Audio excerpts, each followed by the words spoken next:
Best of the Lakers in 2023. From a record of 2-10 to making it to the Western Conference Finals. Have you guys seen a bigger comeback? Jesus, this was some season for the Lakers. And this little one-liner is in fact huge. It tells their trajectory. It sums up how they performed last year. Highs and lows, and then eventually the playoffs. It was a bumpy ride with a bumpy finish. Although LeBron became the highest point scorer in the history of the NBA, he couldn't lead them to a record-breaking 18 NBA titles and had little to celebrate in the opening months of the season. He was dejected. Yeah, it was painful to watch them. I understand him, and boy oh boy, the things he had seen. Only God knows why he didn't call in an early retirement. He had just watched his teammates blow a 31-point, 15-rebound effort by making only 25% of their three-pointers and giving up 123 points against the reigning champion Golden State Warriors.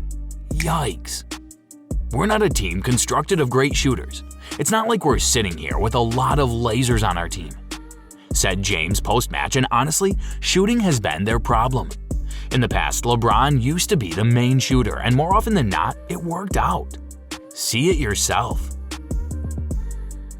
The Lakers, Cavaliers, and Heat had demonstrated for the majority of the previous 10 years that LeBron plus shooting plus defense usually equates to championship contention. But things were different this time.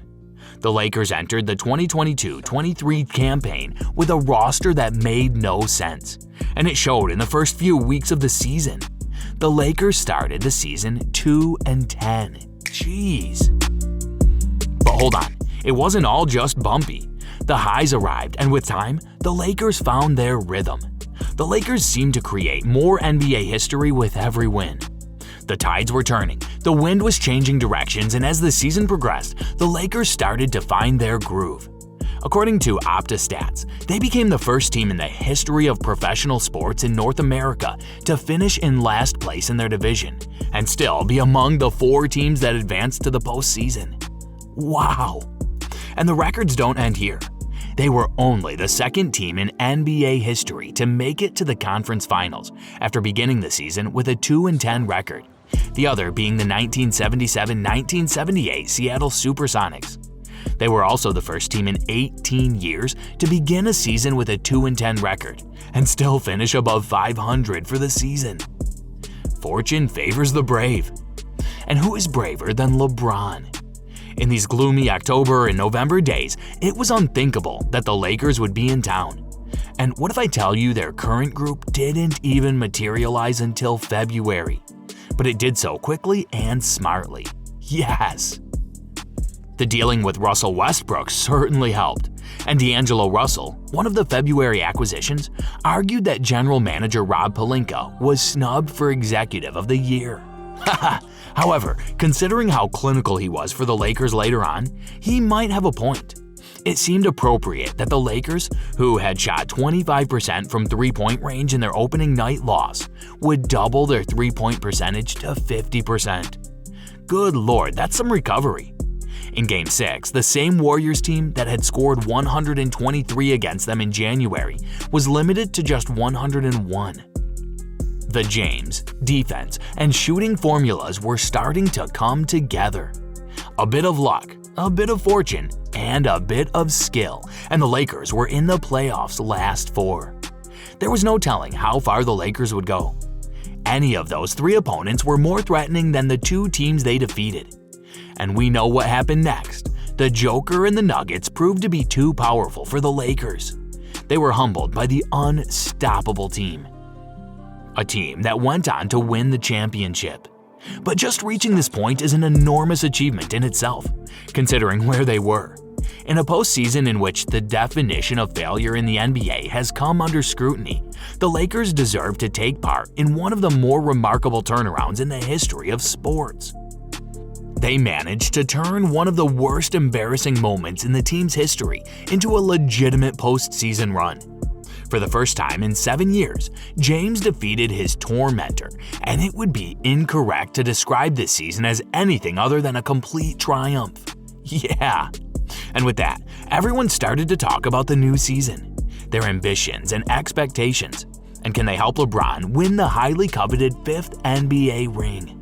Well, this seems like a distant dream at the moment. 36 games in, the Lakers have lost more than half of them, and the false hope the in-season tournament gave has quickly fizzled out. Even LeBron James didn't sugarcoat his increasingly sour feelings after the Los Angeles Lakers spiraled to their 10th loss in 13 games, falling 127-113 to the Memphis Grizzlies. "We just suck right now," James said, and one can't disagree with that. Since winning the trophy in Las Vegas in December, the Lakers have only defeated San Antonio, Oklahoma City, and Charlotte as of January 7th. They even gave up a season-high 23 three-pointers to a Memphis team that's last in the NBA in three-point shooting percentage. Jeez, they are woeful.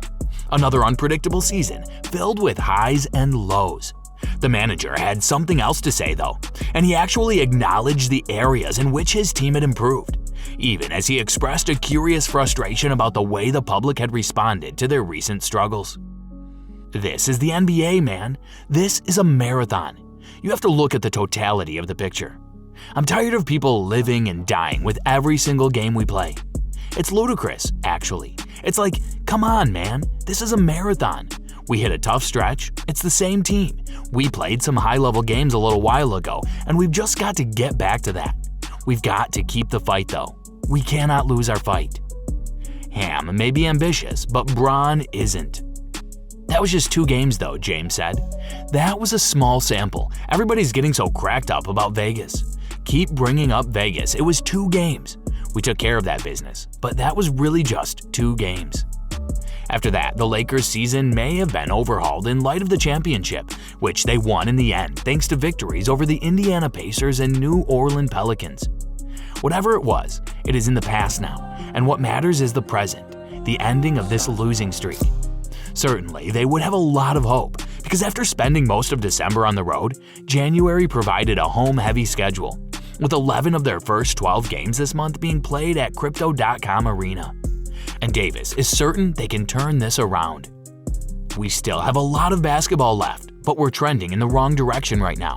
And the last thing we need, especially when you guys are out, is to separate and fall apart. So we got to stay together for sure and figure it out. We can't be in our feelings. We can't be complaining or whatever. We can't take anything personally.